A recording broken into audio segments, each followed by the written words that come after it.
how would a person go about picking a personal injury attorney? Well, the first thing you'd probably want to do is eliminate anyone who's not a personal injury attorney. In other words, if you have a personal injury case, you're not going to want to see a real estate lawyer, like you wouldn't see a dentist if you needed a brain surgery. So I would find someone that does nothing but personal injury, workers' compensation cases, someone who limits their practice to that kind of work. Second thing I would tell people, I'd look for a lawyer who's active or at least a member of certain organizations, such as it's now called the American Association of Justice, formerly known as American Trial Lawyers Association. And here in Illinois, I would want to definitely hire a lawyer who's a member of what we call ITLA, the Illinois Trial Lawyers Association.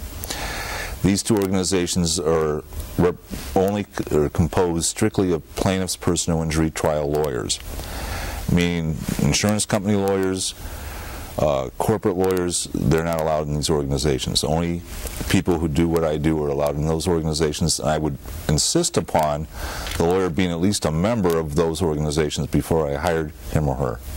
Okay, and then can you repeat that one again? ITLA, you said? Illinois Trial Lawyers Association, ITLA we call it, and AAJ, which stands for American Association of Justice.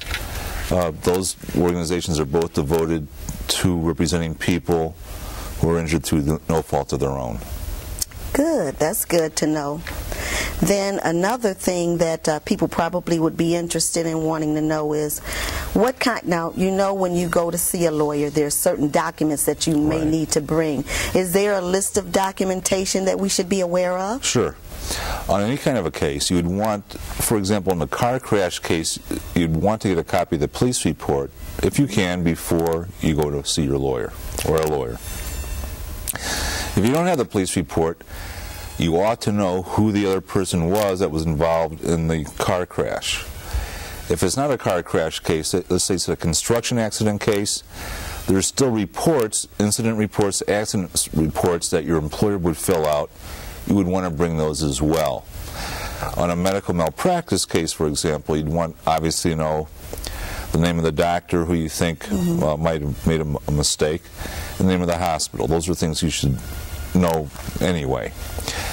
On a car crash case, in addition to the police report, if you have any photographs either of the cars involved, the scene of the accident, or in your body, if you have bruises, cuts, things like that. If you're taken to a hospital from the scene, which is most of my cases, you would want, if you can get a couple of pictures of yourself in the hospital, before or after a surgery, for example, because we live in the video age. People like photographs. It can be a car crash case, but a jury's always going to want to see the cars. The jury's going to want to see the scene of the accident, what that looks like. And they're also going to want to see what happened to you. Cuts, bruises, cast, wheelchairs, things like that. Now, you don't have to really bring those documents with you. If you have them, you should. But it's really your lawyer's job to get the records. You just feed the lawyer the information. This is where the accident happened, this is the other driver. You know, for example, if you don't have the police report, here are the pictures taken of my car. Here are a couple of pictures I took of the other car. Here's a picture of the intersection where the car crash took place. Things like that. A construction accident case, if you can get pictures of the construction site would be important. If it's a product liability case, a picture of the product who caused the harm to you. Pictures are important. Reports are important, and if you don't have them, again, a decent lawyer should know how to go about obtaining those, and it's relatively easy. But you still need to bring the basic information with you, the names of the people involved, where the accident took place, any witnesses who might have been there, their names and phone numbers. And you just bring that with you, and the lawyer should know what to do with that information once you get it. Wow, that was very thorough. Thank you for that. What about when a person is filing a lawsuit, is there a statute of limitation? Like how much time do they have? Good question. Every state is different, but in Illinois there's different statutes of limitations. a car accident, it's 2 years from the date that the accident took place. Well, it's always 2 years. It's never going to be more. It's not going to be less if it's just a car accident between two citizens. Now, if you injured on a bus by the CTA, if you're riding the CTA, Chicago Transportation Authority, that's 1 year. It's not 2, it's 1 year. If you were going to bring a case against Pace, which is the suburban bus company, it's 6 months. Wow, that's short. And most people definitely wouldn't know that. No. Because 6 months doesn't seem like a lot of time. It is not. If you're injured on a Pace bus, you don't have much time. Now, construction accidents, a lot of people don't know, it's actually 4 years. If you're a construction worker and you're injured on the job site, a lot of lawyers don't even know that it's 4 years. They think it's 2, but it's actually 4. There's a specific statute that says it is 4 years. A premises liability case, if you're at a hotel and something collapses on you, that's 2 years. Medical malpractice cases, generally 2 years from the date that the injury occurred or the date that you discovered it. In a lot of medical malpractice cases, the victims don't know that they've actually been malpracticed on. Now, if they're killed as a result of the malpractice, they die as a result of it. The family, hopefully, will do something within 2 years of the date of the death. But if you're not killed, hopefully, but generally speaking, medical malpractice cases are catastrophic type injuries. If you continue to treat with the doctor who who you believe committed malpractice, is called the continuing course of treatment doctrine, which says as long as you're treating with the doctor, you can extend the statute out. So if you go to the hospital today and let's say they cut off the wrong leg, God forbid, and you continue to see the surgeon who cut off the wrong leg, you will extend that statute for 2 years from the last day that you saw him. So in that way you can extend it out. There's also a thing in medical malpractice cases called the Statute of Repose, which is different than the statute of limitations, but in effect, under certain circumstances, you can extend it out to 4 years. Workers' compensation cases, which are not lawsuits, they're just claims, people that get hurt on the job, it's 3 years from the date that you got injured.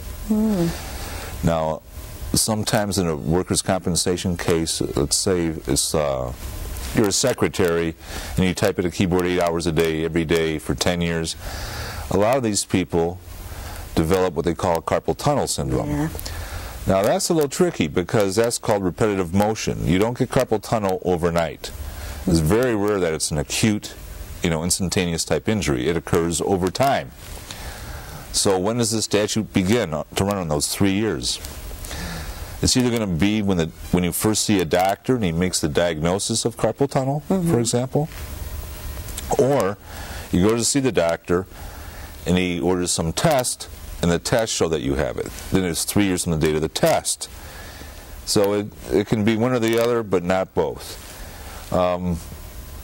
Children, that's another statute that can extend for years. For example, if you're 10 years old, you're coming home from school and somebody runs a stop sign and runs the child over, the child's injured or is injured. The child if the parents bring the case, they can do it up until the child turns 18. Under Illinois law, once you turn 18, you're legally an adult. So, this 10-year-old child who was hit by a car at the age of 10 can wait until the day before his 20th birthday or her 20th birthday to file a case. So in that instance, if he's 10 years old or she's 8 years old, it could be 12 years until your 20th birthday. If you're 10 years old, it'd be 10 years. If you're 17, it's 3 years. It's always 2 years after the date that you reach majority. Majority in Illinois is 18 years of age. So that person has a 2-year limit within which to file it after reaching 18 or 20? Right. After 18. Your 18th birthday, the clock begins to tick. I see. That's another thing that I didn't know. Again, good information. So another question that I think people would be interested in knowing is, how long would the lawsuit take? Typically, how long could they expect it to take? Okay. In the state of Illinois, it depends on what county you're in. There's 102 counties in the state of Illinois. If you're in a small southern Illinois county, car accident, it probably takes a year to 14 months. Cook County nowadays, it used to take 5, 6, 7 years for a car accident. Now it's down to about 18 months. The chief judge of the Cook County courts has instituted a system which really moves the cases along. It's a good system. So a car accident, if you file the lawsuit today, you should be in front of a jury within 18 months on a typical car crash case. A medical malpractice case, those can take 3, 4, up to 5 years. Why is that? Because generally speaking, they're much more complex. You take a lot more depositions. Depositions are statements of people involved. So if you have a car crash case, you've got the deposition of the drivers, maybe a witness or two, and the doctors. In a medical malpractice case, if the malpractice occurs in the operating room, you're obviously going to take the surgeon's deposition sooner or later, the anesthesiologist, the nurses who were there, and maybe some nurses who saw you both pre and post-op surgical. So you have a whole bunch more depositions which all take time to set up and complete. And then, once you're done with that, in a medical malpractice case in the state of Illinois, you have to file with the lawsuit what's called a certificate of merit, which means that you have to have a doctor, before you file a lawsuit, look at this case objectively, and this person has to be from the same specialty as the doctor that you're looking to sue. So that doctor who files the certificate of merit with your lawsuit, he will be deposed. And then, of course, the other side, the hospital, the doctor that you're bringing the case against, will have their own experts. And generally speaking, these medical malpractice cases come down to really a battle of the experts, unless it's fairly obvious. For example, I've got a case now where a woman she's actually a cancer patient, and she was going in to have a shunt put in, a real simple procedure. And for different reasons, the operating room caught on fire. The fire department actually came in to put the fire out, and she was pretty badly burned. Now, that case should not take as long because it's fairly obvious that these kinds of things don't happen unless someone made a mistake. So that case should not take as long. But generally speaking, medical malpractice cases can take 4 or 5 years, just because of all the extra depositions and extra documents you have to deal with and all the expert witnesses. Car crash cases, generally you're not going to need an expert witness. Most of the time you're not going to require that. But medical malpractice cases, it's mandatory.